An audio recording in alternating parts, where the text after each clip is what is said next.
Depression isn't always about crying. Sometimes it's silence, slowness, stillness, like trying to move underwater with weights tied to your limbs. This is George's story, a man who began to disappear inside himself without making a sound. Disclaimer: this conversation is a fictional dramatization. Always seek the advice of qualified medical professionals. Meet George, a husband, a father, a man who used to move fast, think sharp, and smile often. Until one day, even blinking felt like too much. He sat in the living room with his family. The television played softly. His daughter, Zara, giggled at a cartoon. His wife, Luna, shared a story from work. But George sat motionless, eyes open, body still, like he wasn't really there. When Luna asked him to pass the remote, he didn't respond. Not at first. It took several seconds before his hand moved, slowly, like lifting something unbearably heavy. Zara asked, "Mom, is Dad okay?" Luna smiled faintly. "Yes, sweetheart. He's just tired." But even she wasn't sure anymore. At work, the signs became louder, even in his silence. George, once the sharpest analyst in the firm, now stared blankly at his screen. Each word he typed felt like a boulder he had to push uphill. His thoughts were slow, foggy, disconnected. His boss approached, careful not to startle him. His boss asked, "George, this report was due yesterday. Are you okay?" George wanted to explain, wanted to say he was trying, but the words didn't come easily. George murmurs, I'm trying." At night, George lay in bed for hours, fully dressed, eyes open, still, not asleep, not awake, just existing. Luna sat beside him, unsure how to reach him. Luna asked, "What's going on? Say something, please." After a long silence, George, barely whispering, "I can't think clearly. Even blinking feels heavy." Luna blinked back tears. Luna said softly, "I miss you. This is more than exhaustion. We need help, George." The next day, they met with Dr. Wilson, a compassionate psychiatrist.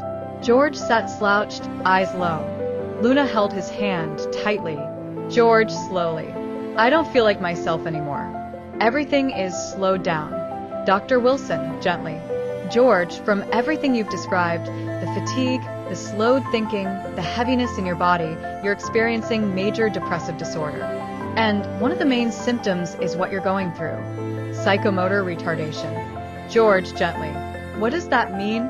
Dr. Wilson, "It means your mind and body are reacting to depression by slowing down. Speaking, moving, even thinking, it all becomes harder. It's not your fault. It's not about laziness or weakness. It's a physical and neurological reaction, and it's treatable." Luna confirmed, "I've noticed. Even eating, getting out of bed, it's like it hurts him." Dr. Wilson, nodding, "Exactly.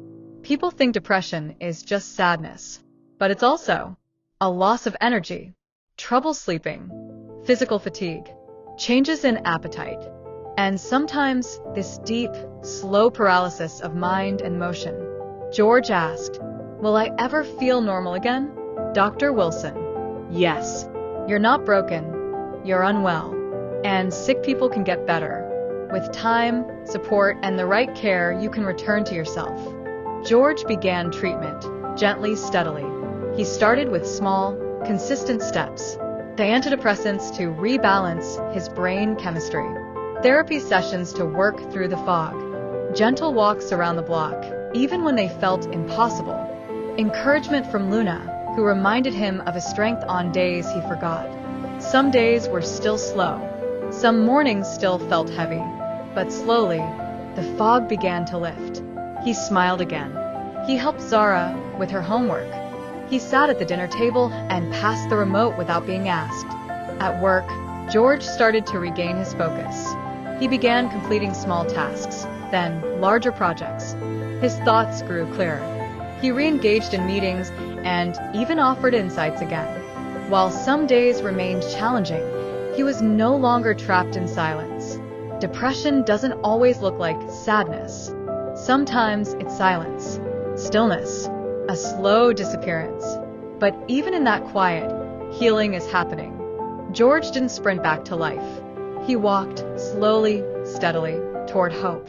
And step by step, he returned. Depression is real and treatable. Left unaddressed, it can disrupt careers, strain relationships, and even take lives. But help exists. If you or someone you love is struggling, reach out. Support is available. Healing is always possible.